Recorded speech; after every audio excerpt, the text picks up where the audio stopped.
इतने सालों से देश आजाद हुआ तब से 550 साल पहले अयोध्या में राम जन्मस्थान तोड़ दिया था बाबर ने, मगर कांग्रेस पार्टी राम मंदिर के मुद्दे को लटका रही थी, अटका रही थी, भटका रही थी।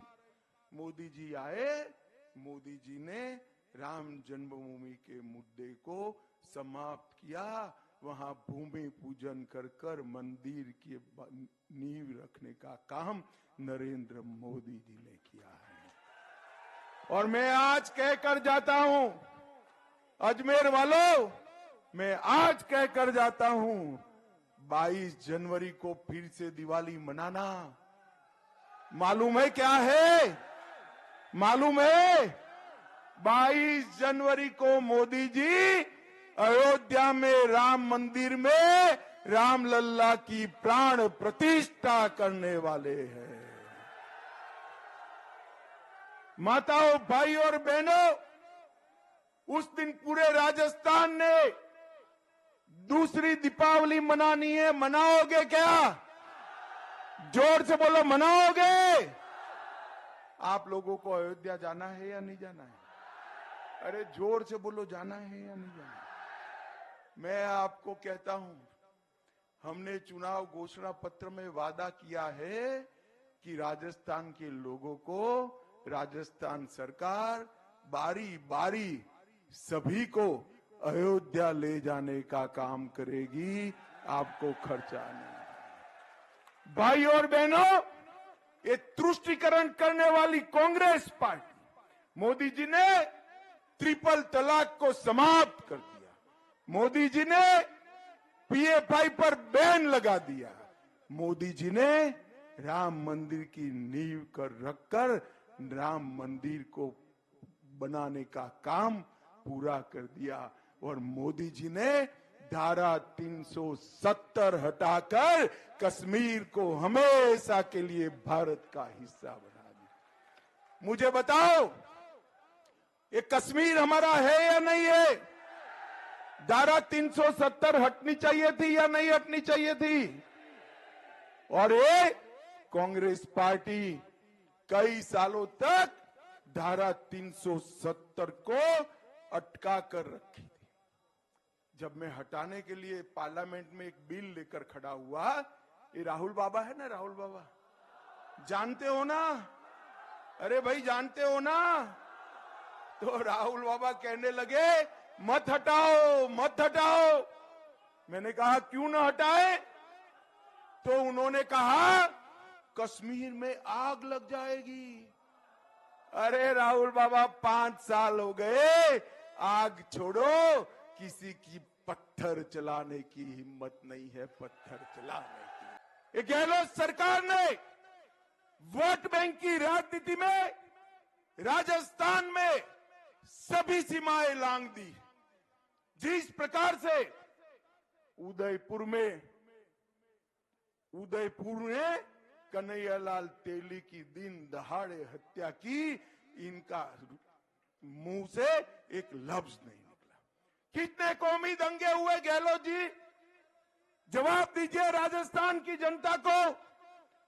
2019 में टोंक में दंगा हुआ, 20 में डूंगरपुर में, 21 में बारा में, 21 में झालावाड़ में, 22 में करौली में, 22 में जोधपुर में, और समग्र राज्य के अंदर छबड़ा, भीलवाड़ा, करौली, जोधपुर, चित्तौड़गढ़, नौहर, मेवाड़, मालपुर और जयपुर दंगों से प्रदेश को ग्रस्त करने का काम अशोक गहलोत ने किया है। और वोट बैंक की लालच में किसी पर कदम नहीं उठाते हैं।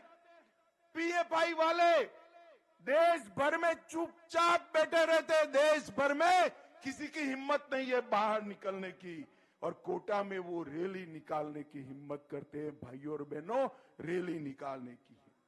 चित्तौड़गढ़ में रतन सोनी की हत्या हुई और बाद में वहां पर हिंदू त्योहारों पर 144 की धारा लगा दी।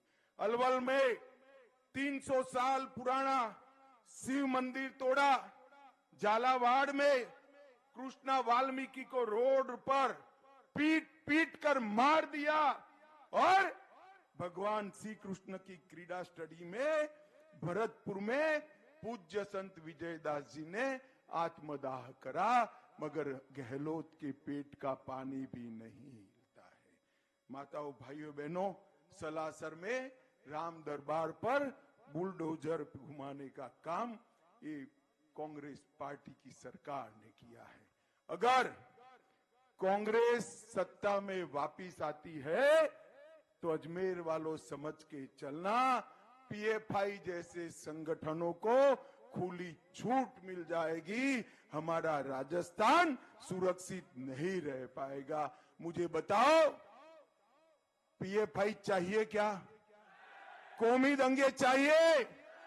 ये गहलोत सरकार बंद कर सकती है क्या? जोर से बोलो, कर सकती है क्या? माताओं, भाइयों और बहनों, ये रिसोर्ट में रहने वाली सरकार है। अपनी ही सरकार बचाने के लिए बार बार एमएलए को उठाकर रिसोर्ट में ले जा रहा है। अब जो अपनी ही सरकार नहीं बचा सकते, वो हमारी सीमाओं को बचा सकते हैं क्या? बचा सकते हैं क्या? भाइयों और बहनों, मैं आज कहने आया हूं, एक कांग्रेस पार्टी ने तुष्टीकरण की राजनीति की इंतहा कर दी है। इतने सालों से देश आजाद हुआ, तब से 550 साल पहले अयोध्या में राम जन्मस्थान तोड़ दिया था बाबर ने, मगर कांग्रेस पार्टी राम मंदिर के मुद्दे को लटका रही थी, अटका रही थी, भटका रही थी। मोदी जी आए, मोदी जी ने राम जन्मभूमि के मुद्दे को समाप्त किया। वहां भूमि पूजन कर कर मंदिर की नींव रखने का काम नरेंद्र मोदी जी ने किया है। और मैं आज कहकर जाता हूं, अजमेर वालों, मैं आज कहकर जाता हूं, 22 जनवरी को फिर से दिवाली मनाना। मालूम है क्या है? मालूम है? 22 जनवरी को मोदी जी अयोध्या में राम मंदिर में रामलल्ला की प्राण प्रतिष्ठा करने वाले हैं। माताओं, भाइयों और बहनों, उस दिन पूरे राजस्थान ने दूसरी दीपावली मनानी है। मनाओगे क्या?